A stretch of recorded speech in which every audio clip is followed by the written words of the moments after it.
ಸರ್ಕಾರವೇ ಒಪ್ಕೊಂಡಿದೆ.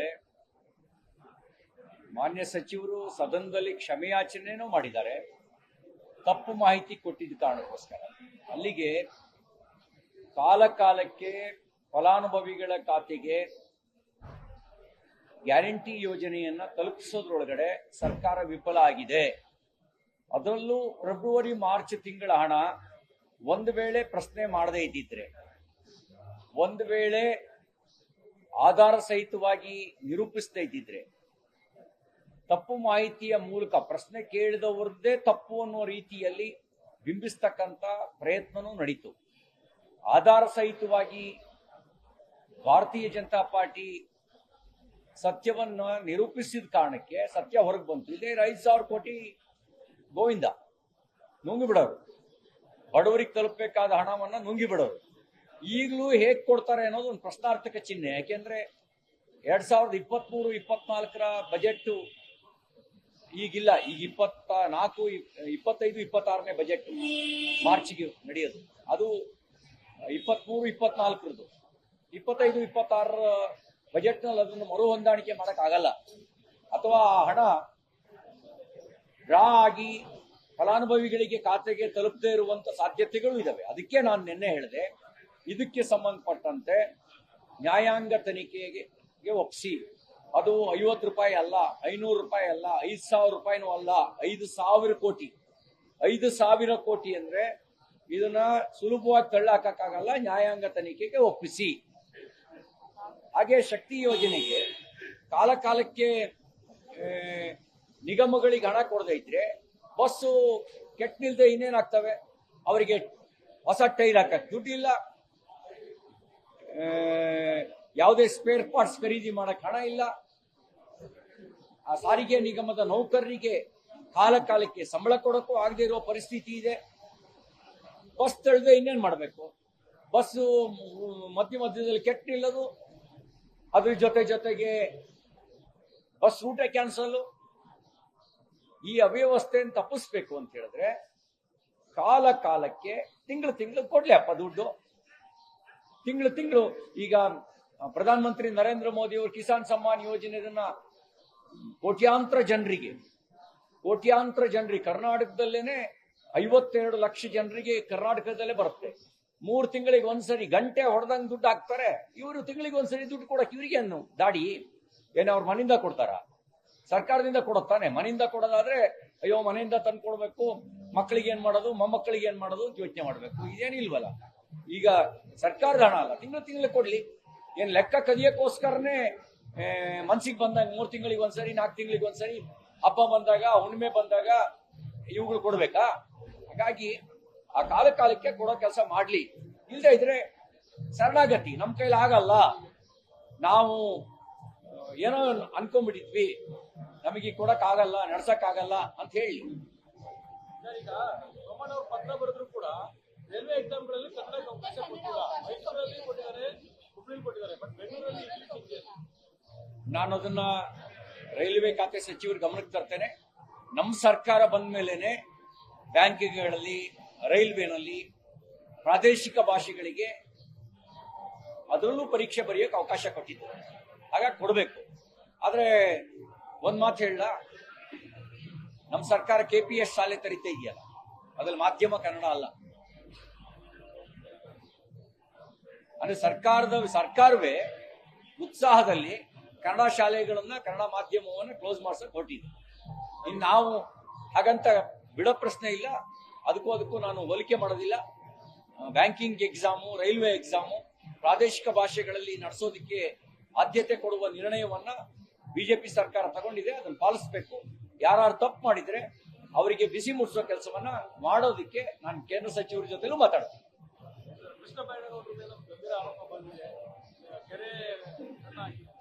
ನನಗೆ ಇನ್ನೂ ದಾಖಲೆಗಳು ಸಿಕ್ಕಿಲ್ಲ. ಆರೋಪದ ಬಗ್ಗೆ ಪರಿಶೀಲನೆ ಮಾಡಿದ ಮೇಲೆ, ಅದರ ಸತ್ಯಾಸತ್ಯತೆ ಪರಿಶೀಲಿಸಿದ ಮೇಲೆ ನನ್ನ ಅಭಿಪ್ರಾಯ ಹೇಳ್ತೀನಿ.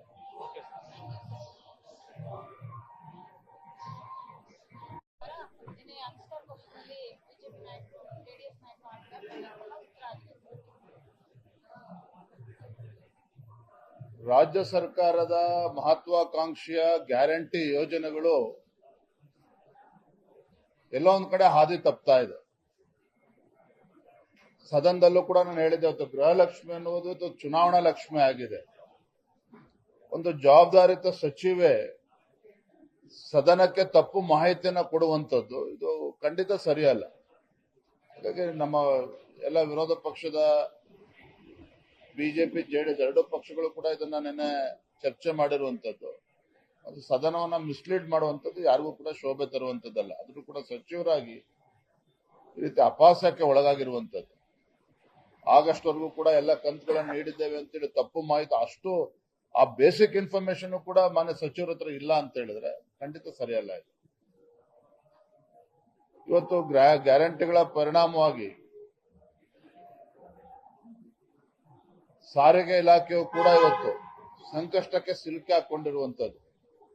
ಅಲ್ಲೂ ಕೂಡ ಸರಿಯಾದ ರೀತಿ ಸಂಬಳ ಕೊಡೋಕ್ಕೂ ಕೂಡ ಆಗ್ತಾ ಇಲ್ಲ ಅಲ್ಲಿ ಎಂಪ್ಲಾಯೀಸ್ಗಳಿಗೆ. ಇದು ವಾಸ್ತವಿಕ ಸತ್ಯ. ಬರುವಂತದ್ದೆಲ್ಲ ಇನ್ನೂ ಕೂಡ ಅವರ ಬಂಡವಾಳ ಬಯಲು ಆಗ್ತದೆ.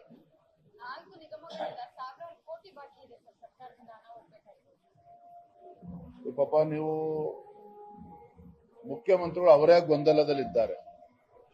ಎಷ್ಟು ಜನ ಮುಖ್ಯಮಂತ್ರಿಗಳಾಗಿರ್ತಾರೆ ಅನ್ನುವ ಪ್ರಶ್ನೆ ಅವ್ರಿಗೆ ಕಾಡ್ತಾ ಇರುವಂತಹ ಸಂದರ್ಭದಲ್ಲಿ ಕಳೆದ 1 ವರ್ಷದಲ್ಲಿ ಆ ಸಮಸ್ಯೆಗೆ ಪರಿಹಾರ ಕಂಡ್ಕೊಳಕ್ಕಾಗಿಲ್ಲ. ಇನ್ನು ಬರುವಂತ ದಿನಗಳಲ್ಲಿ ಎಲ್ಲಿ ಕಂಡ್ಕೊಳಕ್ ಸಾಧ್ಯ ಇದೆ ಅವ್ರಿಗೆ?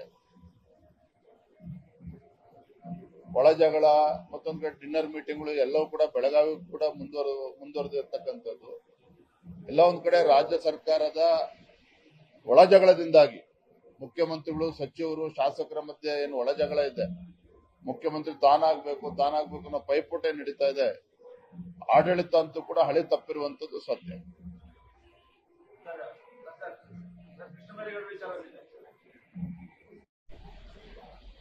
ಒಂದು ಕಡೆ ಗೃಹಲಕ್ಷ್ಮಿ ಸರ್, ಮತ್ತೊಂದು ಕಡೆ ಶಕ್ತಿ ಯೋಜನೆ ಸುಮಾರು 4,000 ಕೋಟಿ ಚಿಲ್ಲರೆ ನಿಗಮಗಳು ಪೆಂಡಿಂಗ್ ಇಟ್ಕೊಂಡಿದೆ ಸರ್ಕಾರ. ಈ ಸರ್ಕಾರ ಗ್ಯಾರಂಟಿ ಹೆಸರಲ್ಲಿ ಜನಗಳಿಗೆ ಮೋಸ ಮಾಡ್ತಾ ಇದ್ದಾರೆ. ನಿನ್ನೆ ಗೃಹಲಕ್ಷ್ಮಿ 2,000 ರೂಪಾಯಿ ಏನ್ ಕೊಡ್ಬೇಕಾಗಿತ್ತು ಅದು ಹೋದ ವರ್ಷದ ಬಡ್ಜೆಟ್ ಇದರಲ್ಲಿ ಬಂದಿರೋದು. ಪಟಾಪಟ್ ಅಂತ 5,000 ಕೋಟಿ ಲೂಟಿ ಹೊಡೆದ್ಬಿಟ್ಟಿದ್ದಾರೆ. ಸುಮಾರು 1,26,00,000 ಮನೆಗಳಿಗೆ ತಲುಪಬೇಕಾಯ್ತು, ಅಷ್ಟು ಜನಕ್ಕೆ ತಲುಪಬೇಕಾಯ್ತು. ಪ್ರತಿ ತಿಂಗಳು ಕೂಡ 2,800 ಕೋಟಿ ಅಷ್ಟು ಹಣ ಕೊಡಬೇಕಾಗಿತ್ತು. ಮೋಸ ಮಾಡಿದ್ದಾರೆ. ಈಗ ಶಕ್ತಿ ಯೋಜನೆ ಅದರಲ್ಲೂ ಕೂಡ ಪೆಂಡಿಂಗು. ಆ ಕಾರ್ಮಿಕರೆಲ್ಲ ಬೀದಿಗಿಳಿದು ಹೋರಾಟಕ್ಕೆ ಇಳಿದಿದ್ದಾರೆ. ಎಲ್ಲ ಟ್ರಾನ್ಸ್ಪೋರ್ಟ್ ಡಿಪಾರ್ಟ್ಮೆಂಟ್ ಅವರೆಲ್ಲ ಬೀದಿಗಿಳಿದು ಹೋರಾಟ ಮಾಡಿದ್ದಾರೆ. ಅಂದ್ರೆ ಕಾಂಗ್ರೆಸ್ ಸರ್ಕಾರ ಪಾಪರ್ ಆಗಿದೆ, ಹಣ ಇಲ್ಲ, ಸಂಬಳ ಕೊಡಕ್ಕೂ ಹಣ ಇಲ್ಲ. ಆ ಪರಿಸ್ಥಿತಿ ಇವತ್ತು ಕಾಂಗ್ರೆಸ್ ಒಂಥರ ಅವ್ರ ಮಾನ ಮರ್ಯಾದೆ ಎಲ್ಲ ಬಟಾ ಬಯಲಾಗ್ಬಿಟ್ಟಿದೆ. ಕಾಂಗ್ರೆಸ್ ಮಾನ ಮರ್ಯಾದೆ, ಹಣ ಇಲ್ಲ. ಇನ್ನೊಂದ್ ಕಡೆ ತೆರಿಗೆಗಳ ಮೇಲೆ ತೆರಿಗೆ. ಈಗ ಮತ್ತೆ ಸ್ಟ್ಯಾಂಪ್ ಡ್ಯೂಟಿಯನ್ನ ಜಾಸ್ತಿ ಮಾಡ್ತೀನಿ ಅಂತ ಹೇಳ್ತಾ ಇದ್ದಾರೆ. ಈ ಸರಿ ಬಡ್ಜೆಟ್ ಮಾಡ್ಬೇಕಾದ್ರೆ ಸಿದ್ದರಾಮಯ್ಯ ಎಣ್ಣೆ ತಗೊಂಡವ್ರ ಮೇಲೇನು ಟ್ಯಾಕ್ಸ್ ಬೀಳ್ತದೆ, ಮನೆ ತೆರಿಗೆ ಜಾಸ್ತಿ ಮಾಡ್ತಾರೆ. ಅಂದ್ರೆ ಈ ಸರ್ಕಾರ ಒಂದ್ ಕಡೆ ತೆರಿಗೆ ಹಾಕುವಂಥದ್ದು, ಇಲ್ಲಿ ನಾಗರಿಕರಿಗೆ ಕೊಡ್ಬೇಕಾಗಿರುವಂತ ಸವಲತ್ತುಗಳಿಗೆ ಕತ್ತರಿ ಹಾಕಿ ಇದು ಒಂಥರ ತೊಗಲಕ್ ಸರ್ಕಾರ. ಇದರಿಂದ ರಾಜ್ಯದ ಜನ ಬೇಸರ ಆಗಿದ್ದಾರೆ. ರಾಜ್ಯದ ಜನಕ್ಕೆ ಅನ್ಸ್ಬಿಟ್ಟಿದೆ ಈ ಪಾಪಿ ಸರ್ಕಾರನ ಯಾಕೆ ಎಲೆಕ್ಟ್ ಮಾಡಿದ್ರು ಅನ್ನೋಷ್ಟು ಬೇಜಾರು ರಾಜ್ಯದ ಜನತೆಗೆ ಇದೆ.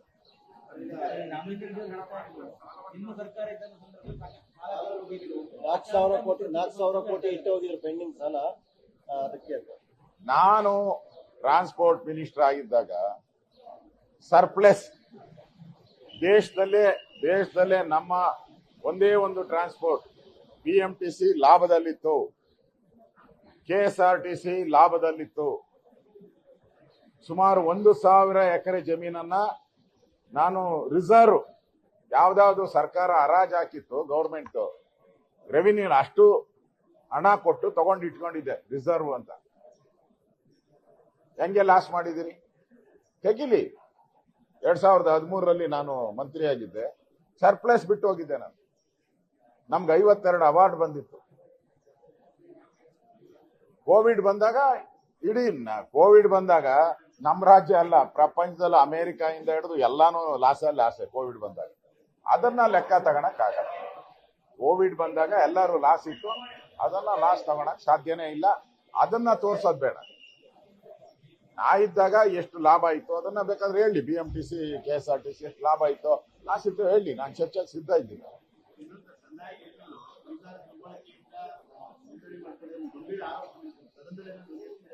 ಗಂಭೀರ ಅಲ್ಲಪ್ಪ, ನಿಜ.